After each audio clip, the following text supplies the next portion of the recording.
mga ulam na tininda niya, karne ng tao yun. Karne raw po ng mga patay na tao. Galing daw yun sa morgue.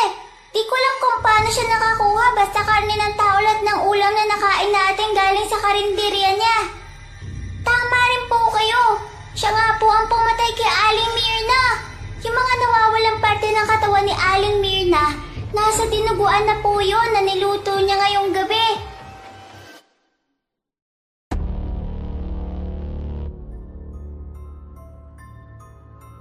Ang pagkakaroon ng katuwang sa buhay ay isang bagay na hindi matatawaran. Hindi mabibili kahit gaano pa kalaking halaga. Siguro nga kahit yun lang, may tuturing ng kayamanan.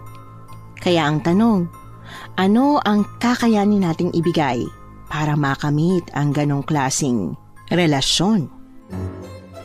Ganyan po ang tema ng ating kwento ngayon. Pero bago ang lahat, kung bago ka pa lang dito sa channel, please like, subscribe, and hit the notification bell para updated kayo sa bawat kwentong ilalabas. May bago tayong storya 3 hanggang 4 na beses sa isang linggo. At ngayon, para sa tampok nating kwento.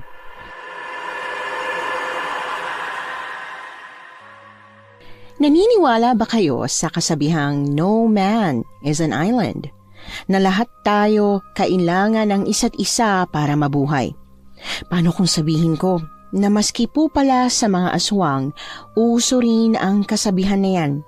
Na minsan, may mga aswang din pala na gustong may kaibigan sila at kapamilya. Miss Anne, yun po ang nangyari sa amin ng mama ko. Sa pagkakaalala ko, 8 taong gulang lang ako noon, nang natipuhan kamit, kamuntikan ng gawing aswang ng dalagang dayo sa sityo namin para magkaroon po siya ng pamilyang makakasama. Ma, wala pa ba si Papa? Akala ko sabi mo 7:00 darating. 10 na po eh. 3 oras ang nakalipas simula na mag-7:00. Nagugutom na talaga ako, Ma. Nak, di ba may noodles pa sa kaldero? Yung natira natin kagabi, yun na lang muna ha. Pwede yun na lang. Sige na, good girl ka diba? Good girl ni Mama. Yun na muna kainin mo. Pagdating ni Papa, pagluluto kita ng masarap ha. Yung paborito mo. Ano sa mga paborito mo ang gusto mong lutuin ko? Ha? Sinigang? Fried chicken? Menudo? Ano na, dali. Sabihin mo para pagdating niya, makapamalengke ako agad. Mama, pinapaasa mo lang ako eh. Pagdating ni Papa, yung fried chicken na hihingin ko magiging pinakulo ang chicken. Tas buti pa sana kung tinola o di kaya sinigang na chicken. Pero hindi eh, noodles yun. Maggi na chicken. Hindi ipagluluto nga kita ng masarap pagdating ng Papa mo. Wala ka bang tiwala kay Mama? Narinig ko po kaya kayo ni Ate Gaya. Nagagalit na siya kasi late na naman yung renta natin ngayong buwan, di ba? Tas sabi mo pagdating ni Dolfo, Ate Gaya, bibigay ko po ng buo yung sahod niya. Pag binigay mo ng buo, edi wala ka na pong pambili ng ulam na gusto ko. Sinabi ko lang yun para hindi siya magalit. Sinabi ko lang na ibibigay ko ng buo pero kalahati lang ang bibigay ko sa kanya. Tas makikiusap na lang ako. Pag binigay ko sa kanya ng buo ang sahod ng Papa mo, edi mamamatay naman tayo sa gutom nun. Bale, may pambili ka po talaga ng ulam na ire-request ko? Oo nga, ne. Ang kulit-kulit pa ulit-ulit. Siyempre, sinisigurado ko lang po. Sige, ang gusto ko pong ulam, chicken. Tapos yung luto. Sige, tinola ang may papaya na lang. Maraming dahon na sili. Tas Mama, nakikinig ka ba? Nakikinig ako. Ano ba yun? Damihan mo rin yung sabaw ha. Para pang lunch, dinner at breakfast na hanggang bukas. Sige. Mama! Oh, Mama na naman. Promise mo po, tinola yung chicken na may sabaw natin, ha? Hindi Maggi na chicken? Ma, kasi sawa na ako ron eh. Para nga pong naninilaw na balat ko, kakagano natin. Hoy nak, wag naman. Hindi maganda yon. Kung totoong naninilaw ang balat mo, may hepa kapag ganun. Hepa? Ano po yun? Iibang version ng hep-hep hooray, ma? Pagtahol ni Bantay matapos niyang makita ang pagdating ni Papa, hindi na ako inintindi pa ni Mama. Nakangiti niyang tinakbo si Papa sa bakuran. Mula sa bintana kung saan kami parehas na nakadungaw ni Mama ay kitang-kita ko kung paanong napawi ang ngiti sa labi ni Mama. Pagbilis ng galaw ng bibig ni Mama, napatakip si Papa ng tenga't malalaking hakbang nang pumasok sa loob ng bahay. Huwag mo akong talikuran! Hindi pa ako tapos! Kinakausap pa kita, Dolfo! Pinang, pwede ba? Mamamatay ka ba kung pagpapahingin mo muna ako ng ilang segundo pagdating ko bago mo ko ratratin at sabihan ng kung ano-anong problema ng pesting pamilyang to? Di naman, di ba? Anong sabi mo? Pesteng pamilya? Yun ang tingin mo sa akin at sa anak mo, ha? Peste? Pabigat? Na kami ang dahilan kung ba't hirap na hirap ka sa buhay? Oo nga. Yun ang tingin ko sa inyo. Yun ang tingin ko sa'yo. Tuwing uuwi na lang ako galing trabaho, pakiramdam ko pasan ko ang mundo. Hindi ako makahinga. Para akong sinasakal. Ganon kayo kabigat kasama. Sige, gawin mo. Subukan mo. Sampalin mo ako. Saktan mo ako. Gumanti ka. Pakita mo sa akin at kay Nene na wala ka talagang kwentang padre de pamilya. Ang bigat-bigat namin kasama. Ba't ikaw ba hindi? Akala mo ba sarap na sarap kami sa buhay na naibibigay mo, ha? Aba, for your information, hindi rin ano? Napaka mo. Pagkatapos mo ipangako sa akin ng langit, buwan at mga pesting bituin, gagalatuhin mo na ako ngayon? Napakasinungaling mo! Manluloko! Kung sinungaling ako at manloloko, isa ka namang malaking uto-uto. Maniwala ka bang kaya kong ibigay yung buwan at bituin? Eh yung mangga nga nun, di kita maikuha kasi di ako marunong umakyat. Sa dalas na nangyayari ito sa pamilya namin, natuto na akong wag makialam. Bukod sa nadala na ako nung minsan akong naaksidenteng masampal ni Papa habang nag-aaway sila, alam ko rin naman na hindi sila titigil kahit umiyak pa ako ng dugo. Sa pilitang kinuha ni Mama ang bag ni Papa. Dali-daling inagaw ni Papa ang bag niya pero nakuha na ni Mama ang wallet ni Papa na siyang pakay niya at nakitang wala roon ang sahod ng tatay ko. Muli niyang binulatlat ang wallet ni Papa na parabang biglang lalabas to ng perang hinahanap niya. Nang hindi yun nangyari, mas uminit ang ulo niya. Kung may laser beam lang sa mga mata niya, siguro patay na si Papa. Nasaan na? Ang ano? Ano ba kasi hinahanap mo dyan, ha? Huwag mo akong paandaran ng peking kaeng-engan mo, Dolfo. Wallet mo ang hawak ko. Wallet! Ano sa tingin mo gusto ko makita sa wallet, ha? Pigsa? Pera, siyempre! Nasaan ang pera mo? Nasaan ang sahod mo? Ano sahod? Huwag mo akong gawing tanga! Alam kong sahod mo ngayon, Dolfo! Kaya nasa na? Saan mo dinala yung pera? Kailangan natin yun. Pag hindi natin naibigay kay Ate Gaya kahit kalahati lang, mapapalayas na tayo. Wala na tayong bigas. Maski asin. Yan. Ito mismo yung ibig ko sabihin. Ang bigat-bigat mong kasama. Bata ka pa't kasing lakas din ng kalabaw. Pero ba't kailangan ako lang yung magbanat ng buto sa atin? Ba't kaya di mo ako tulungan magdala ng pera sa pamilyang to, di ba? Hindi yung puro ka na lang hingi. Matapos niyang sampalin si Papa, nanginginig ang kamay na napahawak si Mama sa gilid ng blusang suot niya. Binuka niya ang bibig niya. Noong unay walang tunog ang iyak niya. Tas bigla na lang napuno ang bahay ng hagulgol ni Mama. Ang kapal ng mukha mo! Ang kapal-kapal mo! Di ba ikaw yung nag-uwi sa akin sa pesteng baryong to? Ikaw yung namilit. At nagmakaawa na sumama ko sa iyo rito. Naiwan kong trabaho ko para magpamilya tayo para bigyan ka ng anak.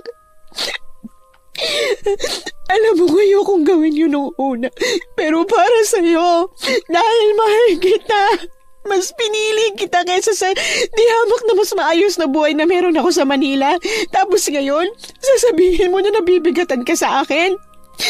Sabi ng anak mo, sa pamilya natin na ikaw naman ang unang gumusto. Akala ko gusto ko. Akala ko kaya ko na magpamilya. Hindi pa pala. Ano? Alam ko narinig mo yung sinabi ko. Huwag mo nang paulit. Akala mo gusto mo. Akala mo handa ka na pero hindi pa pala. Rodolfo, 8 taong gulang ng anak natin. 1 dekada na tayo nagsasama. Ngayon mo lang naramdaman. Naisip na hindi ka pa pala handang magkapamilya. Eh, ba't hindi mo yun sinabi nung unang taon na nagsama tayo? Bago ako mabuntis kay Nene. O di kaya bago sa mag-1 taon. Bakit ngayon pa? Umami ka sa akin. Meron ba? Ano? Meron ba? May babae ka ba? May iba ka ba? May kabit, kirida, kalaguyo, o kung anumang tawag sa mga pesting babae na kikiapid sa asawa na may asawa? Wala nga. Huwag kang magsinungaling. Di ako nagsisinungaling, wala akong babae, walang iba. Sadyang ayaw ko na sa'yo, Pinang. Para ako namamanhid eh. Wala na akong maramdaman sa inyo. Sige na please. Hayaan mo na ako, palayain mo na ako. Huwag mo nang hayaan na mapuno ako ng galit Kaya ba nung mga nakaraang buwan? Ay hindi. Hindi lang nung nakaraang buwan. Nung nakaraang taon pa. Kaya ba nung nakaraang taon, isinusubok mo ng sobrang pasensya kung pinapagod ako kasi ito yung gusto mo. Yung matapos tayo.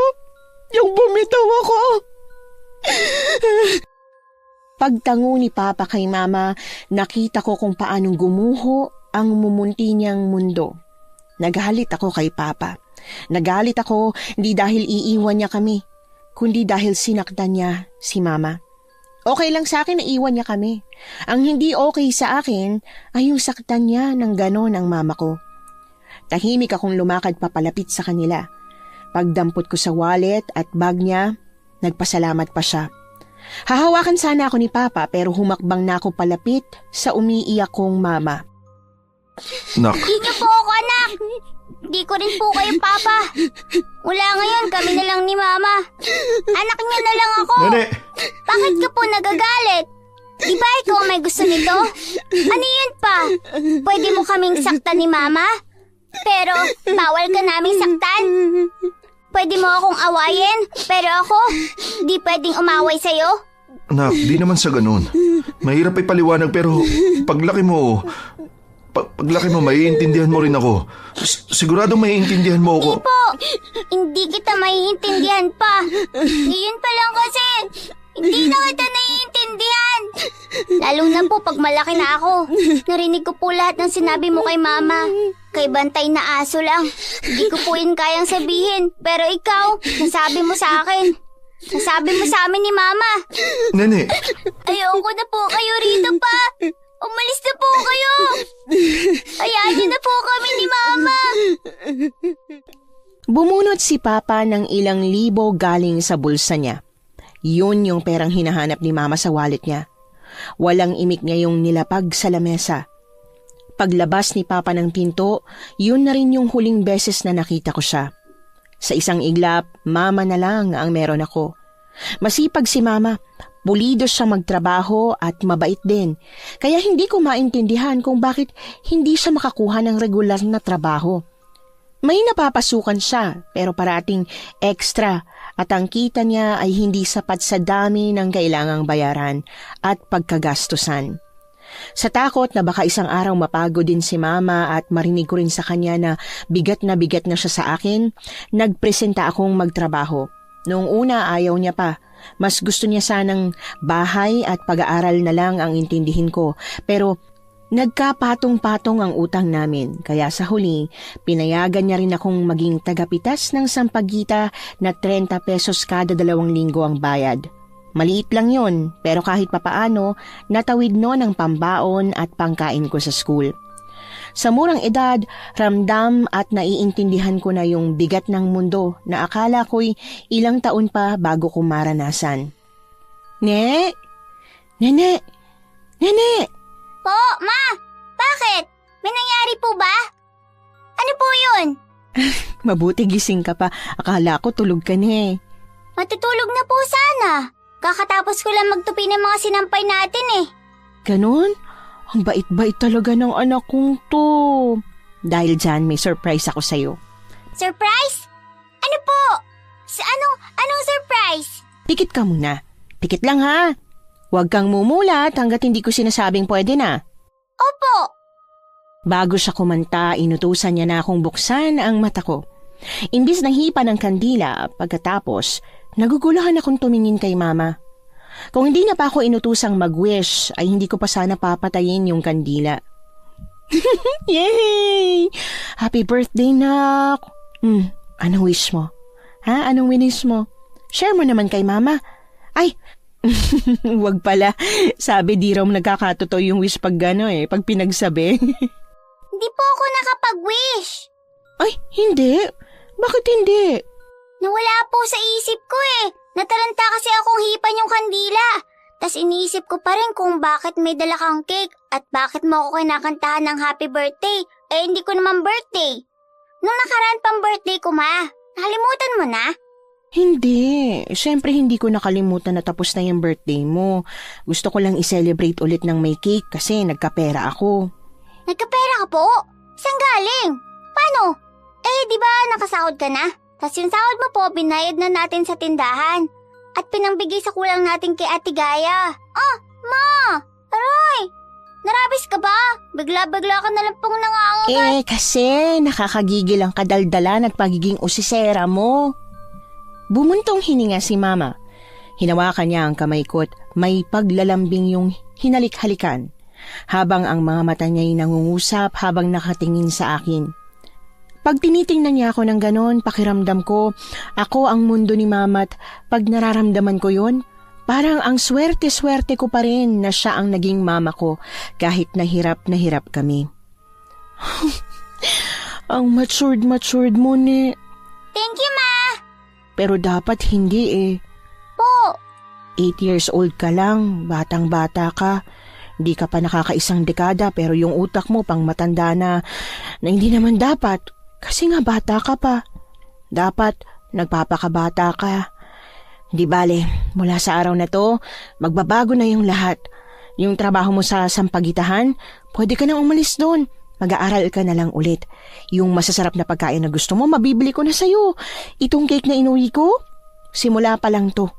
Marami pa akong bibilihin para sa'yo, anak. Hinawakan ni Mama ang pisngi ko. Paulit-ulit niya akong hinalikan at pinanggigilan. Nang mapansin niyang hindi ako nag-e-enjoy sa paglalambing niya, dahan-dahan siyang tumigil. Pagbitaw niya sa akin, sumeryoso rin na ang mukha niya. Ne, hindi ka ba masaya na aayos ng buhay natin? Siyempre, masaya po. Pero Ma, paano yan nangyari? Ba't biglang okay na pong lahat? Anong ginawa mo? Nakahanap na ako ng bagong trabaho sa kabilang barangay. Malaki yung sahod. Tapos may tip din pag nagustuhan ng customer yung serbisyo. Yun nga lang. Yun lang? Yun lang ang ano, Ma? Gabi yung pasok ko eh. Gabi duty ko. Nandito ako sa umaga, natutulog. Pero sa gabi, kailangan ko magtrabaho. May iwan ako mag-isa. Rito. Sa gabi. Ma, ayoko. Natatakot ako. Yun na lang kasi yung available na shift eh. Shift? Ano po yung shift na yan, Ma? Saka anong trabaho po ba yung gabi yung pasok? Secure ka rin ba? Parang si Papa? Ay, sorry. Sabi mo nga pala ayaw mo nang pag-usapan natin si Papa. Hindi ako si Q. Waitress. Waitress si Mama at dishwasher sa isang 24 hours na restaurant malapit sa May Pier, dun sa kabilang barangay. Nak, sige na ha. Pumayag ka na kunin ko yung trabahong yun. Gagaan talaga ang buhay natin gawa ng trabahong to. Mabibigay ko na lahat ng gusto mo. Huwag ka mag-alala. Bibili naman kita kay Ate Gaya eh. Sa harap lang naman siya. Aalis ako pag tulog ka na at pagising mo sa umaga, nandito na ulit ako. Hindi mo mamamalaya na nagtatrabaho ako. Sige na nga po, Ma. Pero, Ma... Pag day off mo, huwag ka nang aalis ha. Huwag ka nang umanap ng ibang trabaho para magkasama tayo. Kasi di ba po, sabi mo, sa umaga tulog ka, tas nasa school ako nun. Pag uwi ko, tulog ka pa rin. Tas wala ka na sa gabi kasi may trabaho ka. Hindi na tayo magkakasama pag weekday. Dahil sa work mo. Kaya sa day off mo... Oo na. Sa'yo day off ko. Pag day off ko, ikaw lang ang aasikasuhin ko. Maraming kaibigan at kumare si Mama sa lugar namin. Sila nga ang dahilan kung ba't naitawid namin ang sumunod na mga buwan pagkatapos kaming iwan ni Papa. Pero sa hindi malamang dahilan, mula nang mag-umpisang magtrabaho si Mama sa restaurant sa kabilang barangay, bigla na siyang iniwasan ng mga kaibigan niya. Pag binabati ko sila, di na nila akong iningitian. Di na rin sila pumapayag na makipaglaro sa akin ang mga anak nila. Gumaan nga ang buhay namin ni Mama, nawalan nga kami ng problema sa pera, pero parang biglang buong barangay namin ayaw na sa amin. Oh, ba't dala-dala mo pa rin yung minudo? Wala bang tao sa bahay ni Ninang Gina mo? Ma, ayaw niya raw po. Ha? Ayaw niya? Paanong ayaw niya? Ba't ayaw niya? Paborito niya yan. Kaya nga niluto ko yan eh. Kasi alam kong hindi niya yan mahihindian eh. Pero hinindihan niya po. Ganun ba talaga kalala ang away niyo ni Ninang? Ano ba kasing pinag-awayan niyo tinatawag kanyang impaktita? Ano? Opo ma, tinawag ka ni Ninang na impaktita. Sabi niya, di raw siya tatanggap ng kahit na ano galing sa tulad mong impaktita ang walang konsensya. Nagulat ako nang bigla niyang kinuha ang mangkok ng ulam. Sinipulan niya si Bantay. Pagpasok ni Bantay, pinakain niya yung ulam. Ma! Impaktita pala ha? Tas ano, ayaw niyong tumanggap ng kahit anong galing sa akin? Di sige, wag. Pag nagipit sila't kinailangan nila ng pera, tatawanan ko lang sila. Judgmental. Kala mo kung sino ang lilinis? Kung wala naman sa ibang bansa ang Ninong Remo, o kung di kaya siya ang napunta sa sitwasyon ko, gagawin niya rin tong trabaho ko ah. Magpapakadumi din siya at magpapakababa. Magpapakarumi rin siya at magpapakababa? Bakit po ma? Nagpapakarumi po ba kayo at nagpapakababa?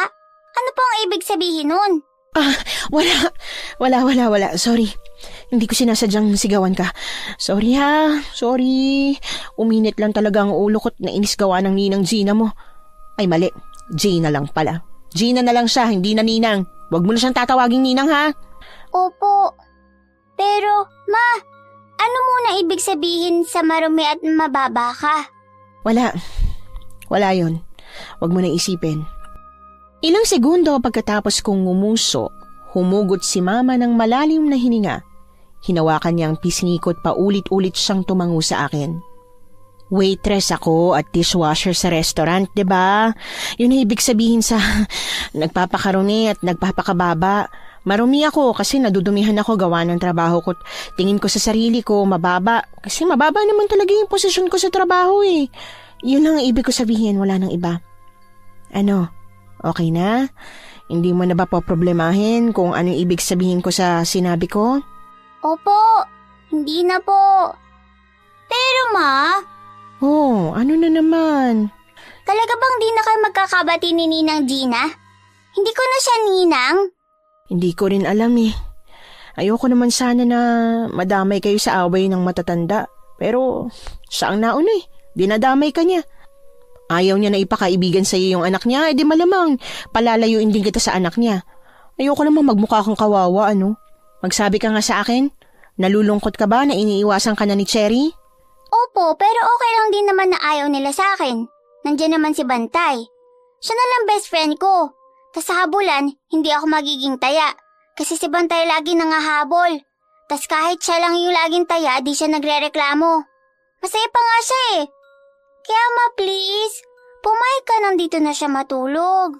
Paliliguan ko siya araw-araw. Ay wag naman ganon. Pag pinaliguan mo siya araw-araw, magkakasakit siya. Di tuwing kailan lang pwede ma. Mga 2 beses sa isang buwan. Oo, mga ganun. Okay na yun. Pwede na yun. Pinaghila ako ni Mama ng upuan. Nang sasandukan ko na sana ang sarili ko, kinuha niya yon. Siya na ang naglagay ng kanin at ulam sa plato ko. Specialty ni Mama ang minudo. Pag yon ang ulam, parang kaya kong ubusin lahat ng kanin sa mundo. Nakailang subo na rin ako nang mapansin kong nangingilid ang luhang nakatingin siya sa akin. Ma, bakit po? Pagbagsak ng luha ni Mama, agad akong napatayo. Bago ko siya malapitan, sinenyasan niya akong pumirmi sa kinauupuan ko. Namimilog ang mata sa pag-aalalang pinakatitigan ko siya. Pagkatapos ng biglang pagsabog ng emosyon ni Mama, tinuyo niya ang pisngi niya sabay sandok ng pagkain sa plato niya na para bang walang nangyari. Ma, bakit? Ano pong nangyari? Bakit bigla na lang kayo umiyak? Mama, sige na magsabi ka na sa akin. Best friend tayo, di ba? Ang mag-best friend sinasabi ang lahat sa isa't isa, di po ba? Ne? Po. Paano pag nalaman mo na may ginagawa palang bad si Mama? Magagalit ka ba sa akin? Hindi mo ba ako mapapatawad? Bad? Anong klaseng bad? Kunwari lang nga, meron. Mapapatawad mo pa ba ako? Tatanggapin mo pa ba akong mama mo? O ikakahiya mo ako? Tatanggapin pa rin po kitang mama ko. Kasi syempre, ikaw lang ang mama ko eh. At opo, mapapatawad kita. Lalo pag totoong nagsisisi ka na. Si Papa Jesus nga nagpapatawad, ako pa kaya? Pero ma, kung may ginagawa kang bad, pwede bang itigil mo na? Huwag mo na pong gawin. Wala akong ginagawang masama. Huwag ka mag-alala. Pero sabi mo po. What if lang yun? What if lang pala? Sige na, kain na. Sa kalagitnaan ng pagsubo, napatingin ulit ako kay mama. Muling lumiwanag ang mukha niyang kanina lang ay punong-puno ng pag-aalala. Sabay senya sa akin na wag na siyang intindihin. Sinunod ko naman siya. Binalik ko ang atensyon ko sa pagkain, pero tuwing aksidente akong napapasulyap kay mama, nararamdaman kong bigat ng problemang pilit niyang tinatago sa akin. Pagkatapos ng ilang minuto kong pangungulit sa kanya na ipasyal niya ako pag day off niya, napagbigyan na rin ako ni mama. Sinimulan namin ang araw sa pagsisimba. Bukod sa misa, hinintay din ni mama si father kasi gusto niya raw mangumpisal. Alam ko kung ano yun. Yun yung aaminin mo ang mga kasalanan mo't hihingi ka ng kapatawaran. Nang abutin si mama ng halos kalahating oras, napaisip na ako kung ano-ano kaya ang kasalanan ni mama para magtagal siya ng ganoon sa loob. Paglabas ni mama, dumiretso siya ng luhod para ipagdasal ang mga kasalanan niya.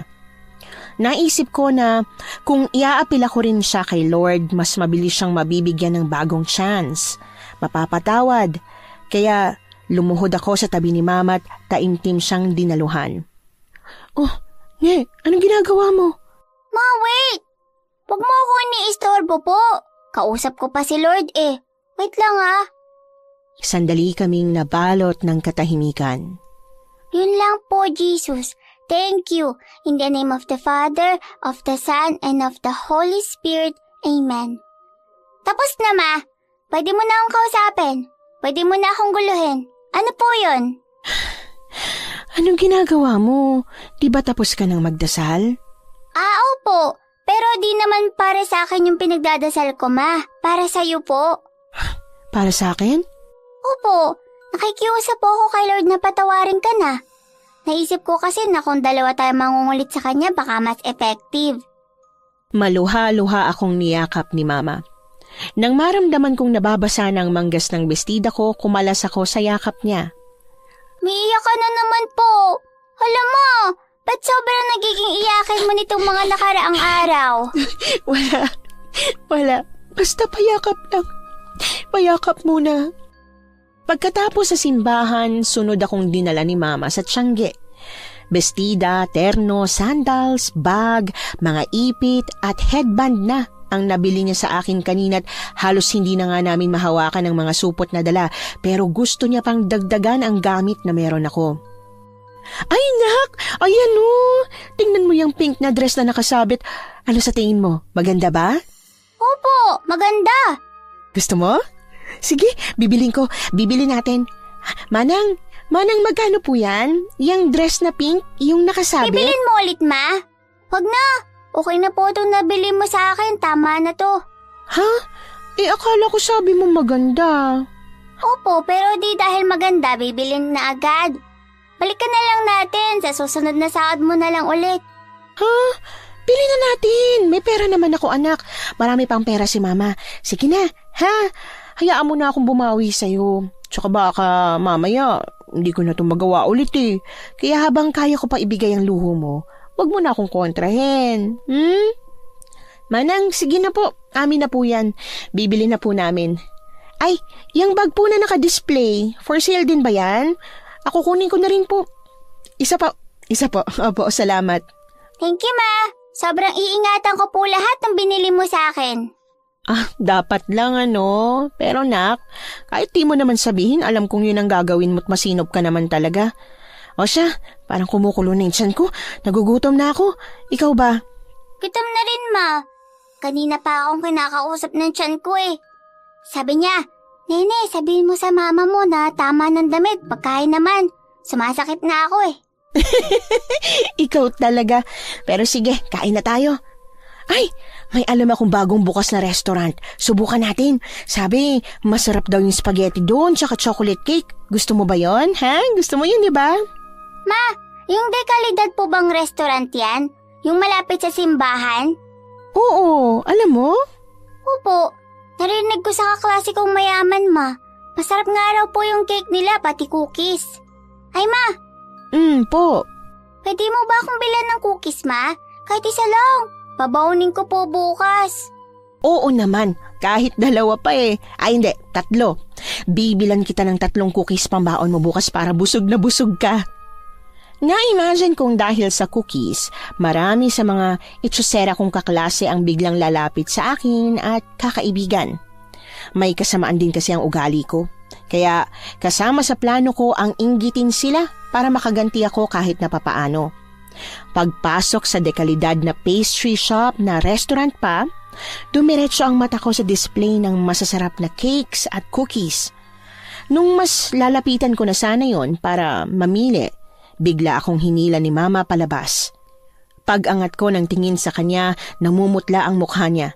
Para siyang nakakita ng multo at kahit hindi ko damhin ang pawis niya, alam kong malamig ang butil nun. Ma, ba't po? Ano meron? Ba't po tayo umalis? Akala ko kakain tayo. Ayaw ba nila tayong papasukin? Bakit, ma? Totoo ba yung sinasabi ng palakakong kaklase na pangmayaman lang ang lugar na yon? Ha? Hindi.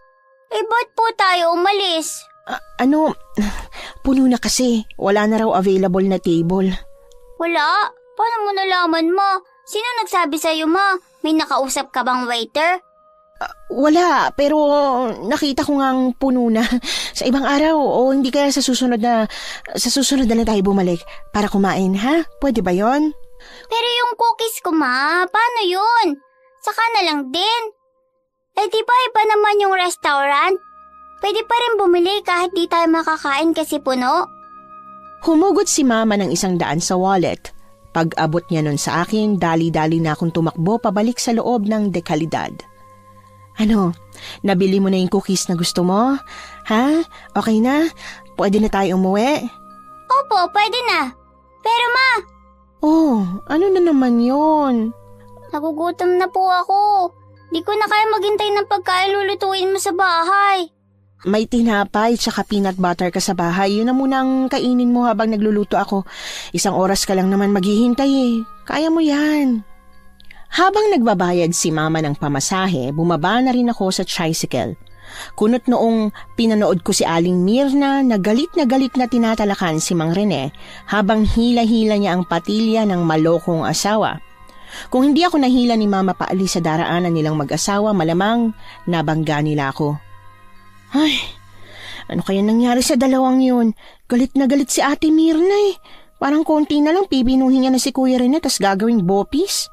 Ay, mama, sigurado ako may natitipuan na naman si Mang Rene. Baka yung bagong lipat sa looban. Baka yun nga po, parang doon sila galing eh. Bagong lipat sa looban? Saang looban? Yung looban na yun. Si mama kung makapagtanong kung anong looban, iisa lang naman ang looban dito sa atin. Basta po nung nakaraang linggo, kasi may dalagang dayo na tumingin doon sa bahay na may 2nd floor. Yung sa baba po may space para sa karinderya. Yung kay ate tita dati. Tapos po narinig ko sa mga kapitbahay natin, maganda raw yung lilipat. Makinis, malaki yung joga. Pakak! Ay, shh! Ikaw talaga! Audio recorder ka ba? Bakit parang lahat ng naririnig mo sa paligid mo, nakakabisado mo? Ma, di ko naman po sinasadya makabisado yung mga naririnig ko.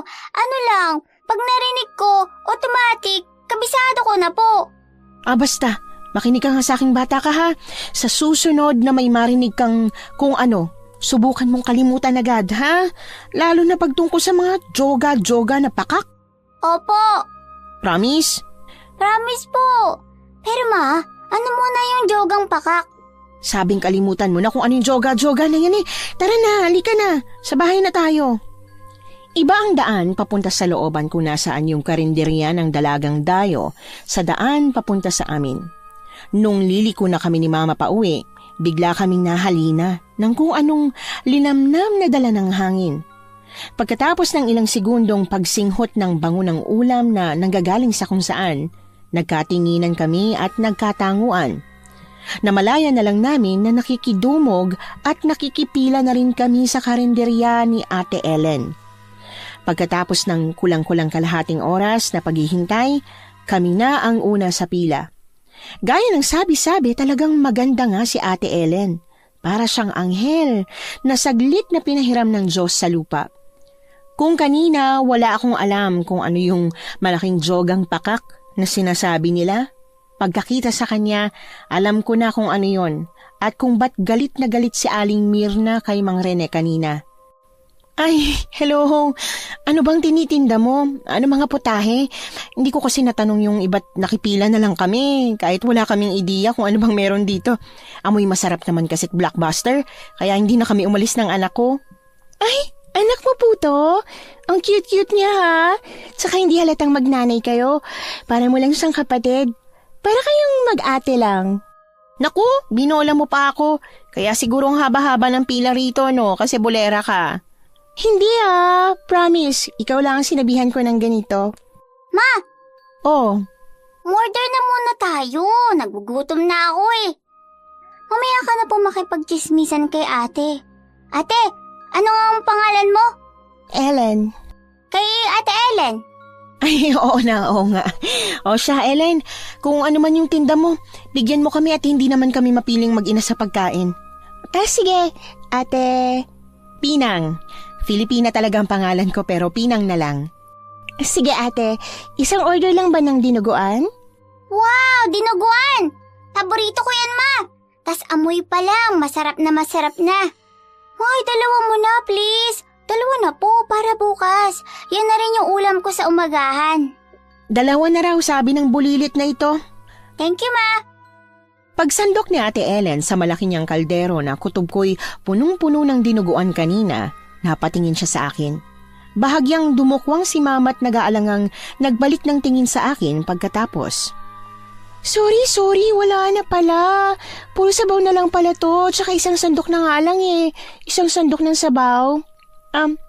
Hello po sa inyong nakapila. Pasensya na po pero ubos na po kasi yung dinuguan. Pasensya na po. Bukas na lang po ulit ha. Promise, mas dadamihan ko na lang yung luto ko bukas para lahat kayo mapagbebentahan ko na. Sorry po talaga. Konti lang kasing niluto ko ngayon eh. Akala ko hindi ako gaano makakabenta. Sorry po, sorry. Ma, paano yan? Ubus na raw. Ngumiti sa akin si Mama't nangako na bukas pag uwi niya ay dadaan siya rito para magpa-reserve nang sa ganon matikman na namin ang pamosong dinuguan ni Ate Ellen. Pagpayag ko, hinawakan na ni Mama ang kamay ko't iuwi na sana ako nang pigilan siya ni Ate Ellen. Meron pa. Ha? Akala ko ubos na isang sandok na lang tapos puro sabaw pa. Yung nandito sa kaldero na pantinda, oo. Pero sa loob, meron pa. Meron pa po pala kayo sa loob. Ba't pinalis na po yung mga gustong bumili? Yung nasa loob kasi, pang akin at saka hindi ko naman paninda. Pang inyo po dapat? Pero bibigyan niyo po kami ni Mama? Ay, pagpasensyahan mo na tong batang to. Ang dami-dami talaga nitong tanong eh. Ewan ko ba kung saan niya nakuha yung kadaldalan niya? Hindi naman ako madaldal. Hindi ko rin naman siya pinakain ng ng baboy nung bata pa siya. Nang anong baboy, ma? Anong parts? Wala. Hindi mo na kailangang malaman. Ay, bakit? Naguguluhan ka na ba sa amin? Naiingayan? Naku, cutean. Namiss ko tuloy yung anak ko. Ay, may anak ka rin pala, Ellen? Nasaan? Ilang taon na? Ilan? Wow ha, nanganak ka na pala pero ang ganda-ganda pa rin ng katawan mo. Pangdalagang pandalaga. Ay, wala pa. Joke lang yon, joke. Ha? Gawa niyo ni Nene. Namimiss ko yung anak ko na hindi ko pa pinapanganak. Ha? Ano raw, ma? Di ko maintindihan sinasabi niya. Namimiss niya raw ang anak niya, pero wala pa naman siyang anak. Joke nga raw eh. Parang gusto na rin niya magkaanak, maging mama, kasi natutuwa siya sa ating dalawa, sa band natin. Di ba ganun yung ibig mong sabihin, Ellen? Oo, ganun na nga. At teka, tama na nga to. Sa loob na tayo. Gutom na kayo, diba? Opo, opo, opo! Paglabas ni Ate Ellen ng bahay, dali-dali siyang tinulungan ni Mama na ibaba ang roll-up. Nung sarado at nakandado niya na yon, giniya niya kami papasok sa loob ng pagkalaki-laki niyang bahay. Naku, pasensya na kayo, magulo pa ha. Inuna ko kasing ayusin yung karinderya para kumita at saka mabawi ko na yung mga ginastos ko sa paglipat ko dito. Kesa mag-ayos. Ayun, pero uunti-untiin ko to ng ayos. Huwag kayong mag-alala. Hindi naman talaga ako makaalat sa bahay. Sadyang marami lang talagang kailangan gawin tsaka unahin. Ay, okay lang. Naiintindihan ko. Hindi mo kailangang magpaliwanag. Tsaka, ang laki-laki nitong bahay. Hindi madaling linisin at ayusin to. Ate, gusto mo po tulungan kita? Oo nga. Pag kailangan mo ng tulong dito sa bahay o kaya sa karinderya, magsabi ka lang. Pwede ko ipahiram si Nene. Madaldal lang to pero mabait naman tsaka masipag. Opo ate, okay lang sa akin tumulong-tulong dito.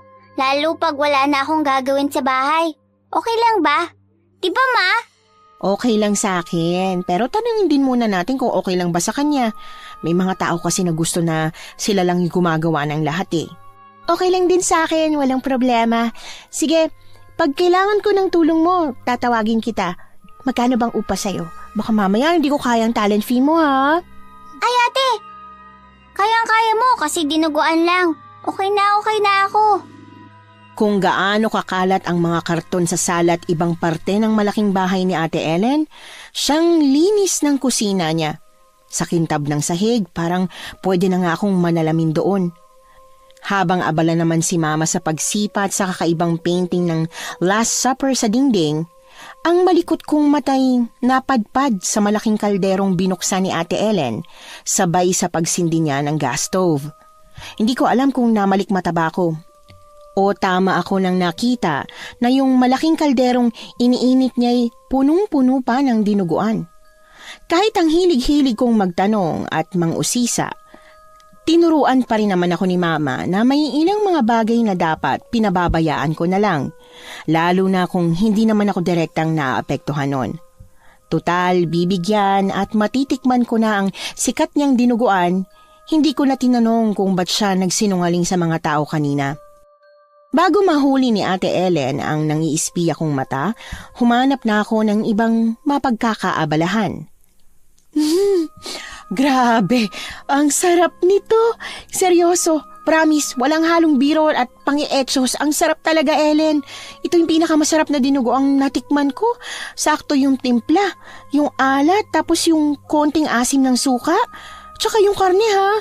Anong karne ba to? Ang sarap eh. Parang yung karneng ginamit mo ang talagang nagpapasarap sa luto mo. Yung karne ba yung secret ingredient? Ano to, ha? Sure akong dito baboy eh. Mas malinamnam to kaysa sa baboy. Ma, secret recipe nga po, di ba? Eh di pag sinabi na sa'yo ni ate, di na yan secret. Oo nga naman.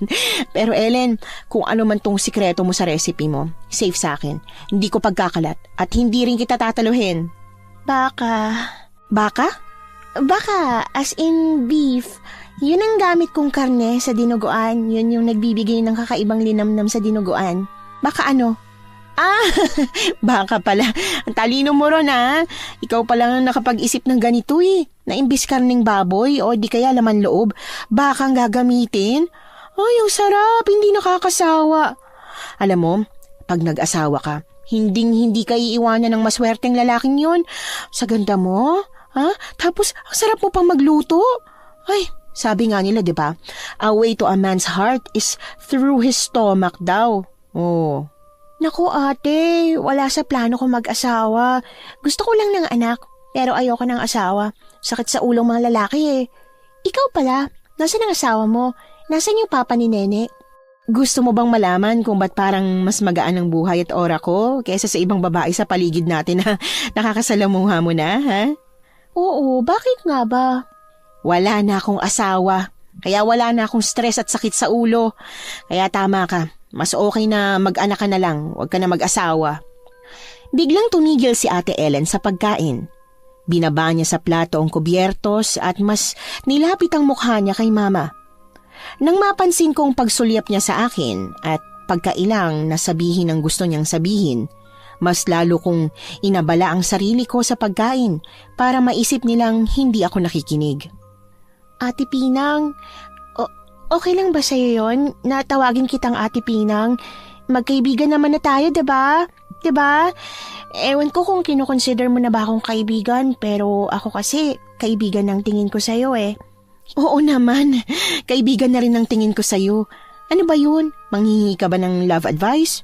Kung oo, nako, parang wala yata akong karapatang magbigay ng ganyan kasi palpak nga ang love life ko, diba? Hindi po. Hindi ko kailangan ng love advice. Gawa ng ayoko nga mag-asawa. Pero gusto ko ng anak. Kailangan ko mag-anak kasi kailangan may magpapatuloy. Kailangan may magpatuloy ng ano? ng dinuguan recipe ko at umabot yun sa susunod na henerasyon. Joke. Pero mag-isa na lang kasi ako sa buhay eh. At gusto ko ng pamilya. Pero ayoko ng sakit sa ulo. In short, ayoko ng lalaki. Ayoko kasing ma-stress tulad ng mga babaeng lagi akong inaaway. Kasi akala nila inakit kong asawa nila. Ate Pinang, ayoko ng stress na ganun. Oo, tapos? Si Nene ba? Ayos lang siya? Kahit kayong dalawa lang? Kahit walang papa niya? Hindi ba siya naghahanap ng parang father figure? Naghahanap. Kahit sinasabi niyang ayos lang sa kanya na kaming dalawa lang ang pamilya, ang totoo niyan, alam kong naiinggit pa rin siya sa mga batang may buong pamilya. Yung may tatay na susundo sa kanya sa school o magtatanggol sa kanya. Mukha namang mabuti kang tao't disente. Kaya mong magpalaki ng anak na ikaw lang.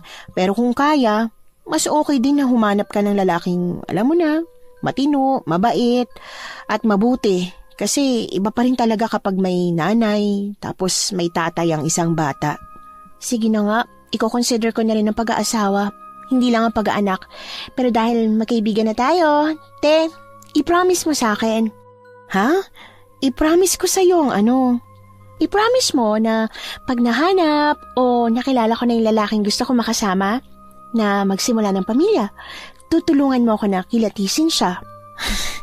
At talagang sa akin ka nagpapatulong. Believe din ako sa confidence mong matutulungan kitang pumili ng tamang lalaki, ha? Naman, malakas ang kutob ko na hindi mo ako bastang ipapamigay sa kung sino lang eh. Na kapag feeling mo mali yung choice ko, tatayo ka tututol sa kasal pag pinatayo ni Father kung sino yung di sang-ayon sa nangyayaring pag-iisang dibdib. Diba? Malakas silang nagtawanan. Sa tulong ng presensya ni Ate Ellen, pakiramdam ko'y naibsan ng kung anumang pasa ni Mama na hindi niya masabi sa akin. Sa paglipas ng araw, lalo silang naging close. Kulang na lang ay tumira kami sa bahay ng bagong kaibigan ni Mama. Wala namang kaso sa akin yon. Mabait si Ate Ellen at gustong-gusto ko rin sa bahay niya. Ang kaso lang, simula nung naging kaibigan ni Mama si Ate Ellen, parang mas lalo siyang kinainisan ng mga kababaihan sa paligid. Kung ano-anong hindi magaganda na ang naririnig ko't kahit gusto ko yung palabasin sa kabilang tainga, pagpasok sa isa, may mga araw na parang naririndi ako't gusto ko silang kumprontahin. At usisain kung ba't ba ang init ng dugo nila kay Mama at Ate Ellen. Wala naman silang ginagawang masama. Isa ang araw na to sa mga araw na yon. Sayang ang batang ito. Balita ko matalino daw yan eh. Ay, kung iba sanang naging nanay niyan, baka malayo ang marating niyan. Kaso wala, minalas siya at naiwan sa pakawalang magulang. Kung ako mama niyan, papaampong ko na lang yan kaysa naman madamay sa pagkasira ng buhay ko. Ano pong sabi niyo? Ha? Ako? Anong sabi ko? May sinasabi ba ako? Elsa, lika na nga. Sa bahay na lang tayo mag-usap. Alam niyo po ba kung ilang taon lang ako? Ano? Iha, ba't sa amin mo naman tinatanong kung ilang taong ka na? Ba't di mo yung itanong sa mama mo? Teka, akala ko ba matalino kang bata? Ikaw ang top 1 sa klase niyo, hindi ba? Paano ka magiging top 1 kung edad mo hindi mo alam? Pinagtatanong mo pa sa ibang tao. Alam ko na. Baka nadaan sa extracurricular activity ng mama mo sa ser mo. Kaya ka na top 8 po. 8 years old lang ako. Batang-bata pa kaya. Matalas ang pandinig. Gawa ng matalas kong pandinig, rinig ko po lahat ng ingay sa paligid. Lalo na yung pagdadaldalan niyo ni Namang Elsa kahit pabulong pa. Ako po't si Mama ang pinag-uusapan niyo, di ba? Mama ko po ang pinagsasabihin yung pakawala. Alam ko po kung ano ibig sabihin nun. Hindi yan maganda at gusto ko po mag-sorry kayo sa mama ko. Saglit na nagkatinginan sina Aling Mirna at Manang Elsa bago sila iiling-iling na humalakhak. Nang mapagtanto kong wala silang planong gawin ang gusto kong mangyari, dumampot ako ng bato't buhangin. Walang pagdadalawang isip ko yung binato sa kanila pagtalikod nila. Abat, bastos ka ha! Yan bang tinuturo sa'yo ng mama mong malandit pakawala? Hindi malandat pakawala ang mama ko. Bawiin mo sinabi mo. Bawiin mo at mag-sorry ka sa kanya. Mag-sorry ka. Mag-sorry ka. Pagkaubos ng buhangin at bato sa kamay ko, muli akong dumampot. Paulit-ulit ko silang binato. Hanggang sa galit nila, naitulak nila ako. Bukod sa hindi magandang pagkakatumba, naitukod ko pa ang braso ko dahilan para mabalian ako't mag-iiyak sa sakit. Dala ng nangyari. Sa kalagitnaan ng pagkataranta ni Aling Mirna at Aling Elsa, patakbo kong nilapitan ni Ate Ellen. Pagkakita niya sa braso kong napinsala, galit na galit siyang sinugod sina Aling Mirna. Malakas niyang hinila ang buhok nito't halos mapanot na yun. Ang lakas-lakas ni Ate Ellen. Bukod sa konting oras lang ang kinailangan niya para mabugbog sina Aling Mirna, 5 lalaki ang nagtulong na mahiwalay lang siya sa 2 matanda na takot ng umiiyak. Hindi pa ako tapos sa inyo! Hindi pa ako tapos! Tandaan niyo yan! Babalikan ko kayo! Babalikan ko kayo at mas sobra pa dyan na gagawin ko sa inyo! Mga hayop kayo! Katatandaan niyo na! Patulan at pagtulungan niyo ba naman ang bata? Ilayo niyo yun sa akin! Ilayo mo sa akin yung asawa mo, Mang Rene. Yun ay kung ayaw niyo mapagastos sa wig nang wala sa oras. Kasi kakalbuhin ko talaga yung matandang yan. Sa pilitang kinaladkad palayo sina Aling Mirna ng mga asawa nila. Nang sigurado na si Ate Ellen na hindi na siya basta-bastang masusugod ng 2 matanda, saka siya humarap sa akin. Nasaan ang mama mo? Nasa trabaho na ba? Opo, maaga raw po siyang pinapapasok ng boss niya eh. Bukod sa braso, may iba pa bang masakit sa'yo? May iba pa bang ginawa ang mga bruha na yon, ha? Wala nang masakit sa akin, ito lang po talaga. O sige, teka lang, dadaling kita sa ospital. Kaya mo bang tumayo? Kaya mo maglakad? Ay, hindi na, di bali na. Bubuhatin na lang kita. Po, ate wag na. Di na kailangan. Yung braso ko lang naman na masakit pag ginagalaw, pero yung paa ko, ayos lang. Ayos na ayos lang. Wala na akong nagawa kundi ang pumirmit manahimik sa bisig ni Ate Ellen para hindi siya mabigatan pagkatapos niyang magpumilit na buhatin ako. Pagdating sa ospital, agad na akong kinuha ng nurse na sumalubong sa kanya. Ang huling malinaw kong alaala ay yung tinurukan ako ng anesthesia. Namalayan ko na lang nasa hospital bed na ako. May arm cast at nag-uusap na sina Ate Ellen at si Mama sa tabi ko. Si Nene, parang okay na siya. Wala na yatang bisa yung anesthesia. Naiintindihan niya na yata yung paligid. Sige na, lapitan mo na muna siya at kausapin. Sigurado kung takot na takot yan. Nak, kumusta? Bukod sa braso mo, may masakit pa ba sa'yo? Anong nararamdaman mo? Gusto mo bang patawag ko ang doktor mo? Hindi na kailangan, Ma. Okay lang po ako. Okay na ako. Yung braso ko po talaga yung masakit kanina. Pero ngayon, parang di ko na nararamdaman. Wow, astig!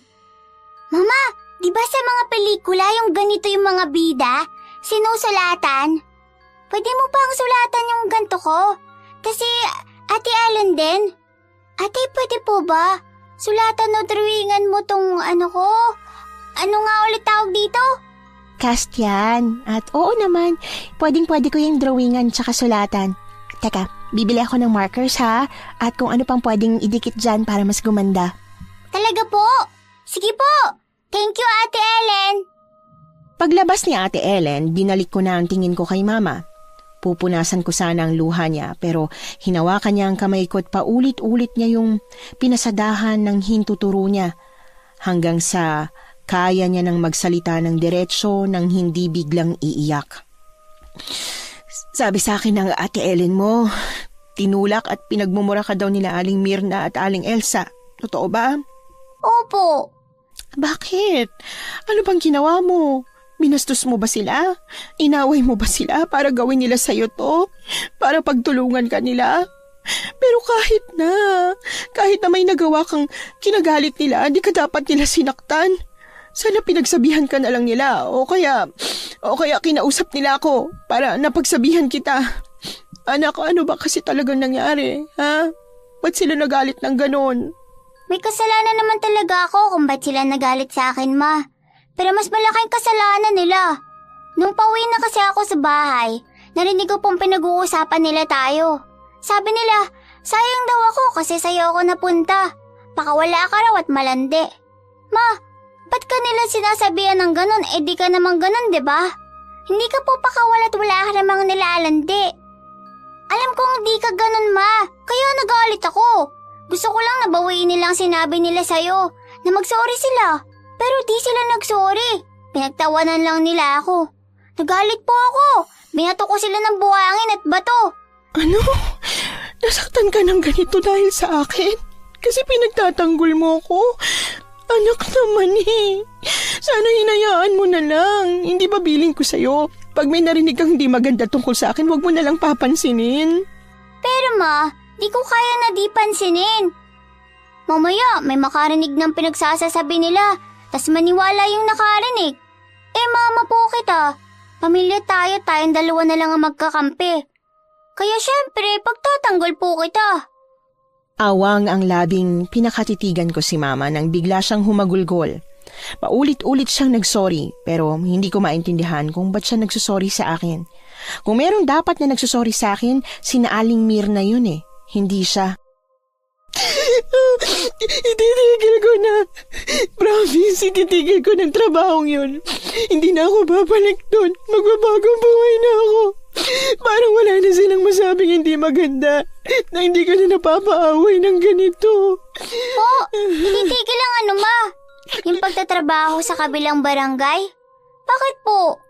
Ma, naguguluhan ako. Hindi totoong dishwasher at waitress si Mama, anak. Ibang trabaho ko. Hindi maganda. Pangit. Bad yung work ko. Kaya ayaw na sa akin ng ninang Gina mo at ng iba nating kapitbahay. Oo, ne. Walang pumilit sa akin na magtrabaho doon. Nagawin yung bad na trabaho na yun pero pinasok ko yun kasi gusto ko lang naman na mabigyan ka ng mas magandang buhay. Pero titigil ko na, promise, titigil ko na. Bad? Oo, bad. Naging bad akong tao, nak. Naging bad akong babae. Nakagawa ako ng malaking kasalanan. Sobrang laking kasalanan. Pero ititigil ko na. Magbabago na ako. Hindi ko na uulitin. Nag-usap na kami ng Ate Ellen mo. Sa kanya na lang ako magtatrabaho. Siyempre, mas maliit na ang sasahurin ko. Mahihirapan na naman tayo sa pera. Kaya napagdesisyonan namin na aalis na tayo sa bahay ni Ate Gaya na inuupahan natin. Sa kanya na lang tayo titira. Doon na tayo sa isang kwarto sa taas niya. 3 yung kwarto niya sa bahay, diba? Patawarin mo ko, ne? Pinagsisisihan ko na hindi ko na uulitin. Hindi ko na talaga gagawin ulit, promise. Nung umamin sa akin si Mama, hindi ko lubos maisip o maintindihan kung ano ba talaga ang kasalanang sinasabi niya. Ang alam ko lang sa pag-iyak niya at paulit-ulit na paghingi ng tawad sa Diyos ay malaki talaga yon.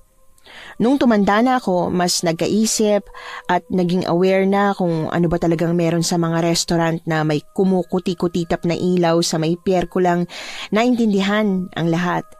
Ang ibig sabihin ni Mama sa pagkapit niya sa patalim ay naging bayaran siyang babae. Pinagpasapasahan siya ng iba at pwedeng meron ding pamilyang nasira ng dahil sa kanya. Nadismaya ko kay Mama pero hindi ko magawang magalit. Kasi kahit na hindi ko siya inutusang gawin yon, alam ko na isa ko sa pangunahing dahilan kung ba't niya ginawa ang nagawa niya nung 8 taong gulang pa lang ako. Ellen, pasensya ka na talaga ha. Ayaan mo, pag nakaipon ako at pagkaya na ulit naming mag-ina na tumayo sa sarili naming paa, aalis na rin kami sa poder mo. Siyempre, ayaw naman namin na habang buhay ka naming maaabala. Ayan ka na naman eh. Sabing wala lang yun. Alam mo, Mas pabor nga sa akin na titira kayo sa akin. Hindi na ako malulungkot. May makakasama na ako at may makakausap sa umaga, tanghali, bago matulog. Pagkakita ni Ate Ellen sa galit na bulto ni Mang Rene, agad niya kaming nilikod. Pinangharang niya ang sarili niya na parabang ayos lang na masaktan siya nung nag-aalborotong matanda. Basta kami safe. Hinawakan ni Mama ang tenga ko para takpan pero dinig ko pa rin yung paulit-ulit na pagsigaw at paratang ni Mang Rene na si Ate Ellen daw ang dahilan kung bakit nawawala si Aling Mirna. Anong ginawa mo kay Mirna, ha? Pinatay mo ba siya? Teka ho, ano sabi niyo? Mang Rene, magdahan-dahan naman kayo sa paratang niyo kay Ellen. Ha? Pwede na kasuhan ka namin ng defamation, lalo na't wala ka namang pruweba na may kinalaman siya sa biglang pagkawala ng mahadera mong asawa. Pruweba? Anong walang pruweba? Sino nagsabi na wala akong pruweba, ha? May pruweba ako. May pruweba kami. Yang dayo lang naman na yan ang huling nakaaway ng asawa ko. Wala ka kasi rito at nagpapakababa ka ron sa kabilang bayan, kaya di mo lang alam ang nangyari. Hoy! Tama na! Sumusobra na yung bibig mo, ha? Sa akin kagalit, di ba? Akong pakay mo. Akong tirahin mo. Huwag si Pinang. O kahit na sino sa kanilang dalawa. Tatawag ako ng pulis. Ipapupulis kita. Kung di mo ilalabas ang asawa ko, hanggang bukas, ipapakulong kita. Eh di tumawag ko kayo ng pulis. Ipakulong niyo ako. Magkaso kayo. Pero sa oras na papatunayan na inosente ako, humanda ka. Sisirain din kita. Gaganti ako sa'yo. Yan ang sinasabi ko, Pinang. Nagbabanta na naman ang dayong yan. Kahapon, pagkatapos siyang sugurin at kalbuhin ang asawa ko, nagbantari siya tas biglang nagwawala na si Mirna pag-uwi ko. May ginawa siya sa asawa ko. Alam kong meron. Teka lang, Mang Rene. Hinay-hinay po kayo sa pagbibintang niyo lalo na't imposible ho yung sinasabi ninyo. Imposible? Paano magiging imposible, ha? Oo nga't marami nakakaaway si Mirna. Pero yung babaeng yan, siya lang yung babaeng nagbanta sa asawa ko. Ano bang mahirap intindihin sa sinasabi kong yun, Pinang, ha? Paano po siya gagawa ng kung ano kay Aling Mirna? Kasama ko siya sa ospital. Nagbantay din siya kay Nene. Kahit pagtanong niyo pa, hindi siya umalis ng ospital. Yung pinakamatagal na nahiwalay siya sa akin, nung naghapunan siya, 1 oras lang yun. Sa biyahe pa lang pabalik dito, kulang na yung oras na yun. Ate, alam kong wala akong kasalanan, kaya tama na yan. Hayaan na natin sila. Hindi Napaka rin kasi ng matatandang to. Kung nawawala ang asawa mo at nag-aalala ka, hanapin mo ng maayos. Hindi yung kung sino-sinong pinagbibintangan at piniperwisyo mo. Mamaya nagtatago lang yun sa kung saan gawa ng kasalanan niya kay Nene. Tungkol po dyan, pag nahanap niyo si Aling Mirna, ha, pasabi na lang na hindi ko palalampasin yung pananakit niya sa anak ko. Ipapablatter ko husa. Yung pagchichismisan niya kami, kakayanin ko pang mapalampas. Pero ito ho ha, yung nangyari kay Nene. Hindi, ilalaban ko ito. Petit si Ate Ellen, pero sa tuwing binubuhat niya ako, parati niyang napagmumukha na parabang ang gaan-gaan ko't 1 kilong bigas lang ang katumbas ko. Habang bitbit niya ako sa isang braso, hila-hila niya naman si Mama gamit ang isa niya pang kamay. Sa tuwing nakikita ko kung paano nila dinadamayan ng isa't isa laban sa mga malisyosong tao sa paligid, isa lang ang paulit-ulit kong naiisip. Paglaki ko, gusto ko ng best friend na katulad ni Ate Ellen.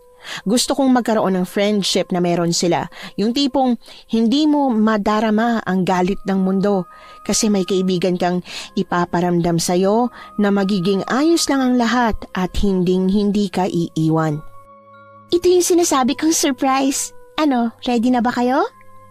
Ne, ready ka na ha? Pagbukas ni Ate Ellen sa pinakadulong pinto, bumungad sa akin ng kulay pink at pang-prinsesang kwarto. Pagkakita sa kapal ng kutsyon sa kama, ginusto ko na agad na takbuhin yon at talon-talonan. Pero nilambat ako ni Mama gamit ang braso niya.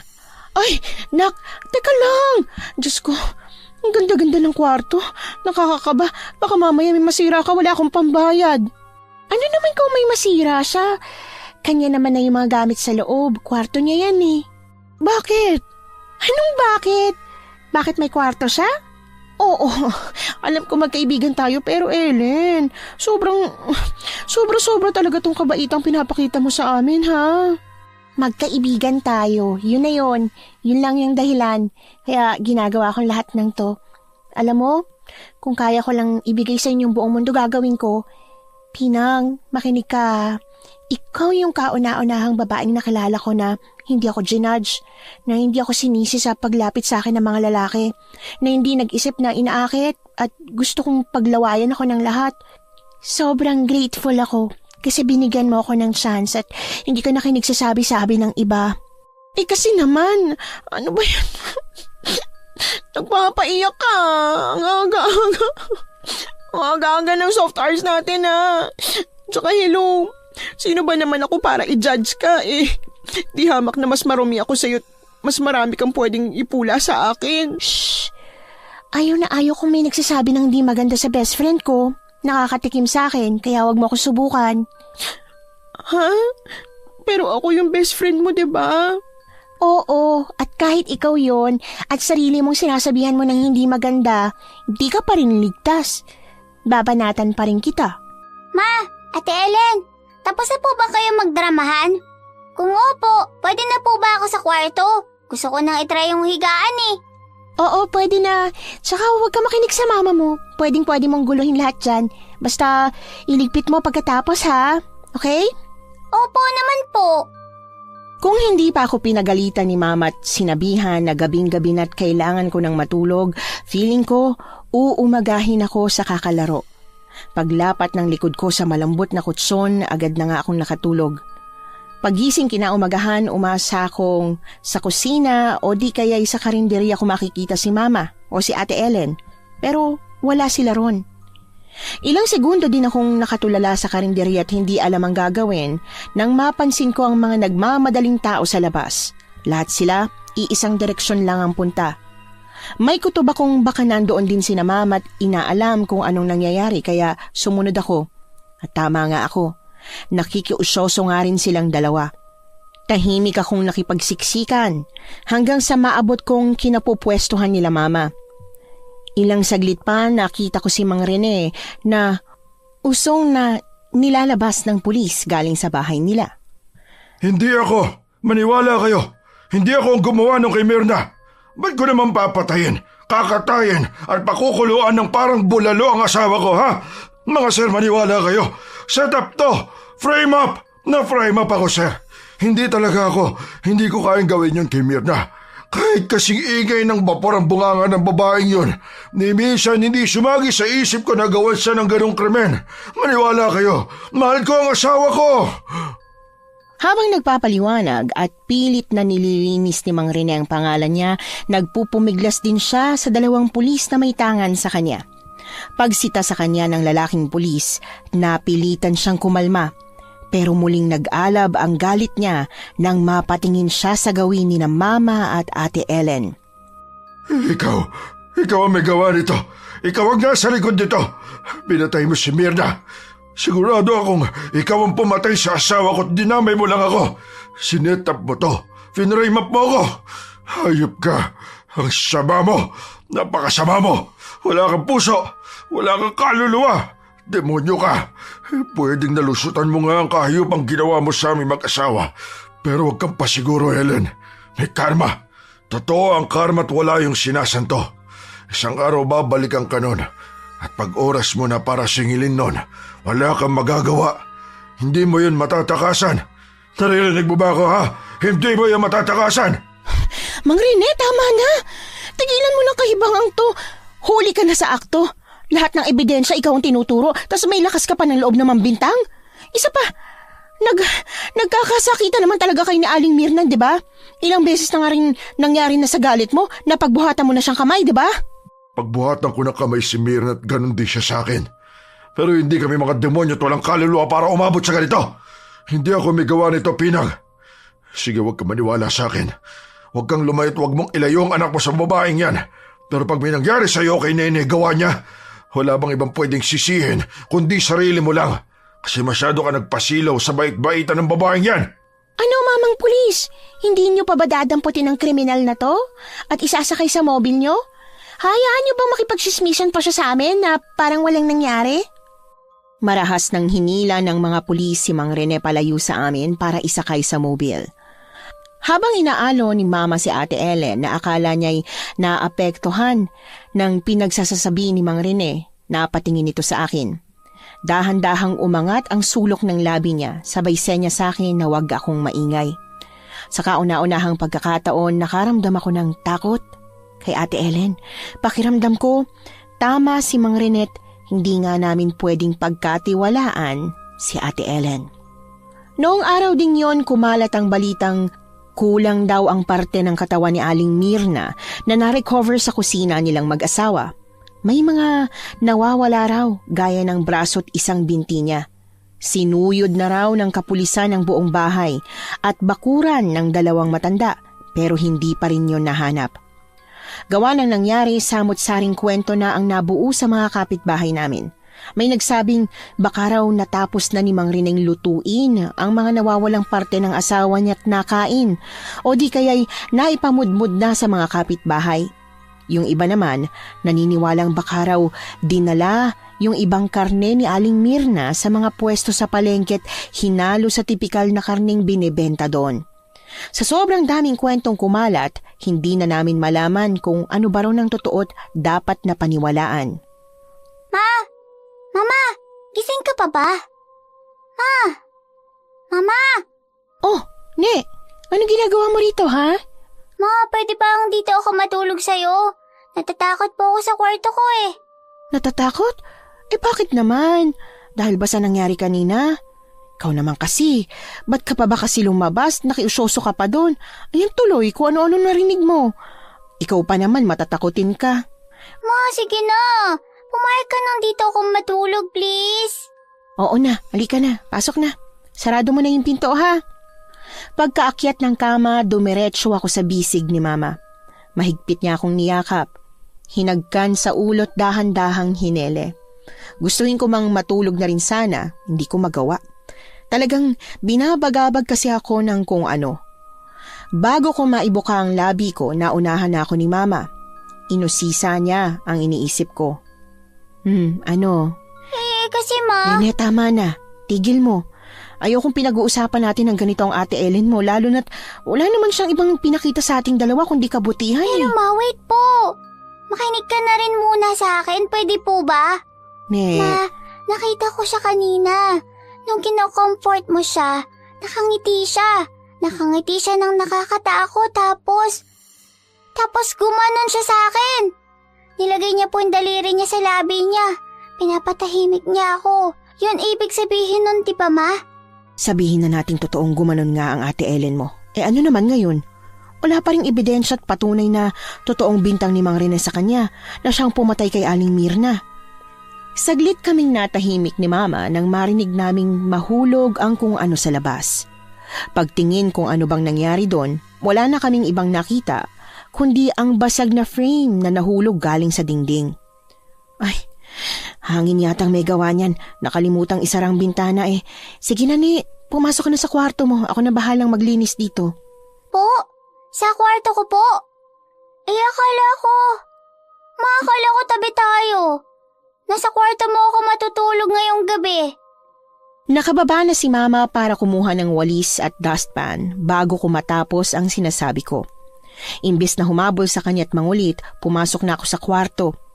Ilang beses pa habang pilit kong iniipit ang paa ko sa loob ng kumot para di yun mahawakan ng kung anong pwedeng kumuha sa akin, narinig ko si Mama. Hindi malinaw kung talaga bang tinawag niya ako, pero bigla kong naramdaman na para bang kailangan niya ako. Paglabas ng kwarto, sunod-sunod akong napalunok at nagdadalawang isip na napaatras sa takot nang makitang ang dilim-dilim na ng bahay. Mama? Ma? Ano pong nangyari? Ba't wala pong ilaw? Nag-brownout po ba? Nasaan po kayo? Si Ate Ellen, nasan po? Nasa kwarto ba si ate? Mapupunta ako kay Ate Ellen ha? Baka kasi mahulog po ako.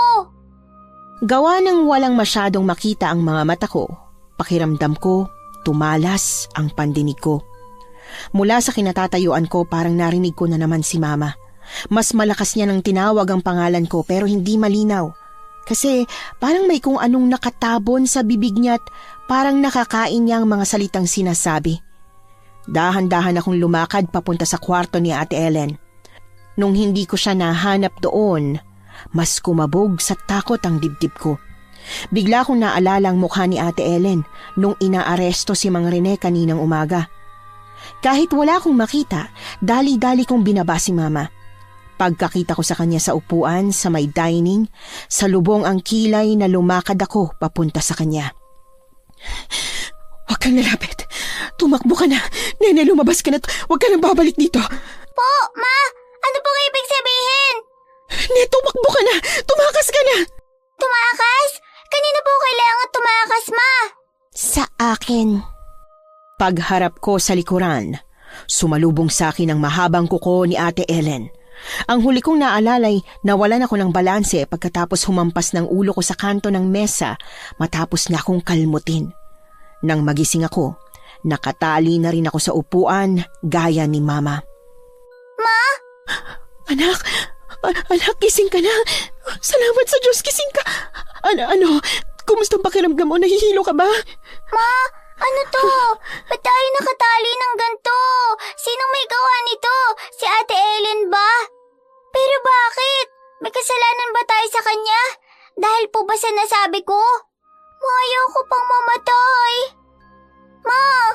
Ma, tama po si Mang Rene. Si Ate Ellen nga. Siya ang may gawa nung kay Ate Irna na. Tas binintang ni Ate Ellen sa kanya. Pagbukas ng ilaw sa kusina, kasama ng sa dining room, agad akong napapikit. Paulit-ulit akong inutusan ni Mama na kahit ano raw mangyari, wag na wag kong imumulat ang mga mata ko. Pero sadyang may katigasan ng ulo ko't nagmulat pa rin ako. Malakas akong napasinghap at napasigaw sa takot nang makita ang aswang sa harap ko. May bitbit siyang kumukulong kaldero ng dinuguan. Kundi dahil sa suot niyang damit, hindi ko pa makikilalang si Ate Ellen nga talaga ang halimaw sa harap namin. Gutom na ba kayo? Pasensya na sa matagal na paghihintay. Di bale, luto na to't pwedeng-pwede na tayong kumain. Ay, nakatali nga pala kayo. Sige, dahil malakas kayo sa akin, susubukan ko na lang kayo. Ellen, please, mabait ka.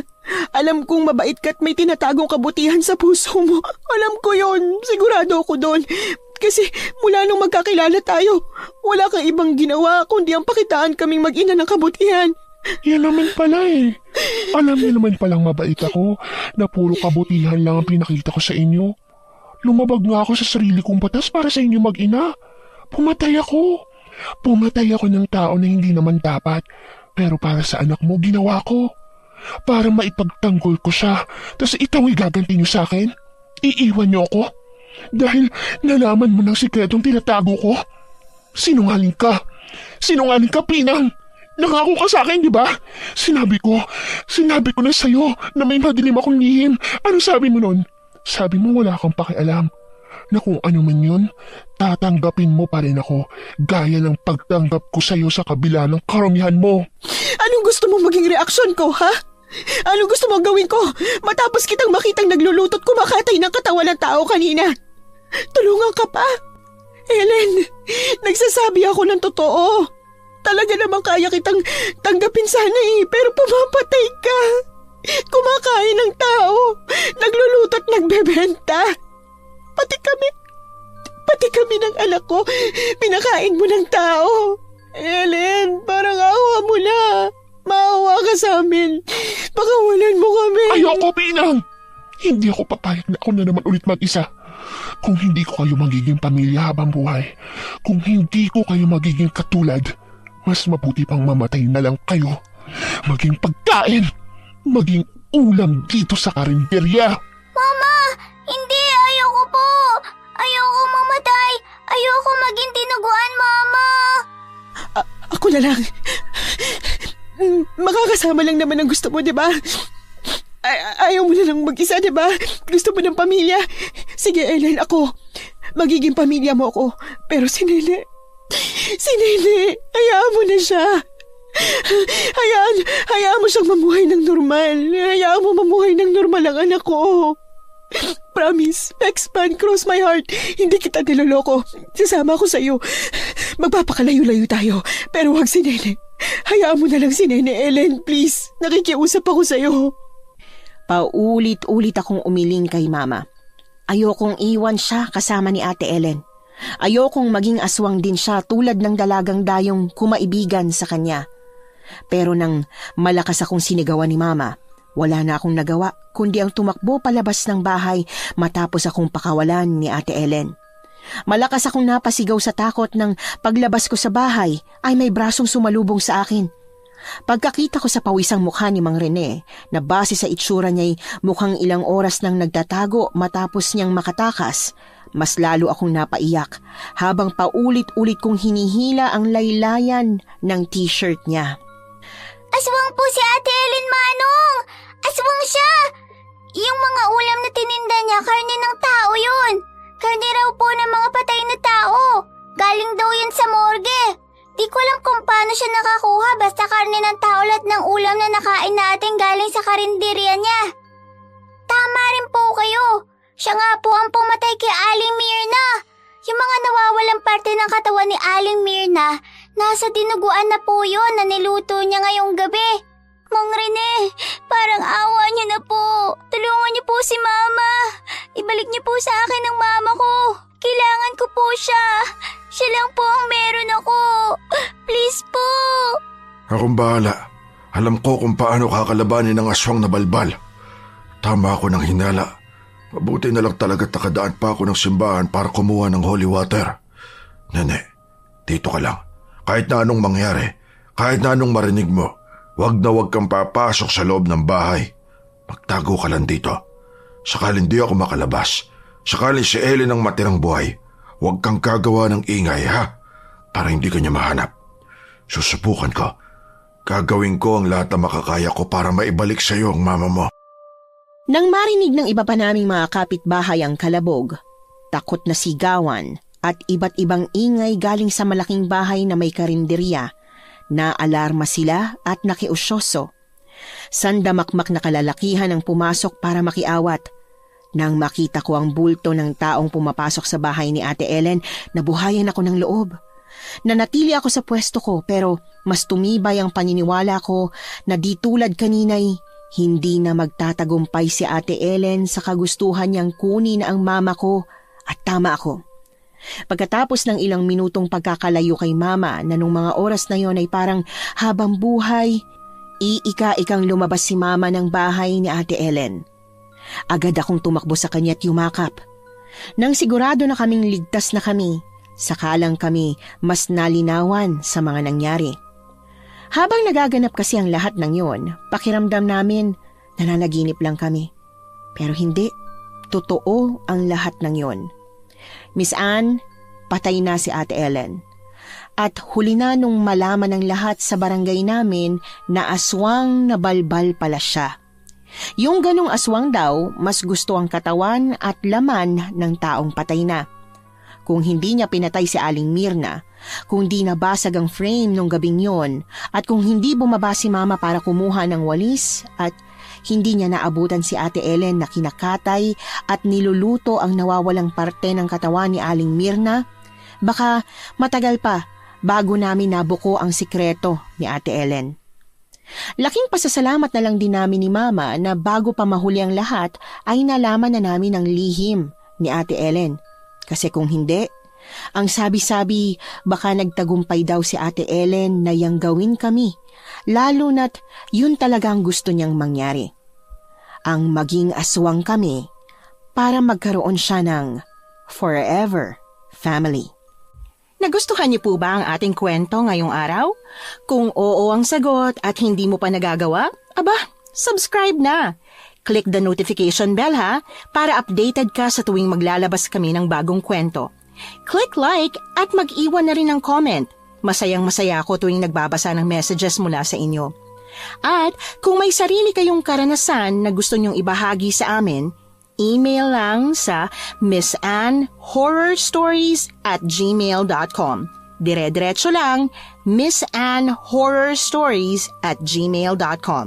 Malay nyo, sa susunod, yung kwento na ninyo ang binabasa namin para sa ating mga tagapakinig. Hanggang dito na lamang po muna at maraming salamat sa inyong walang sawang pagsuporta.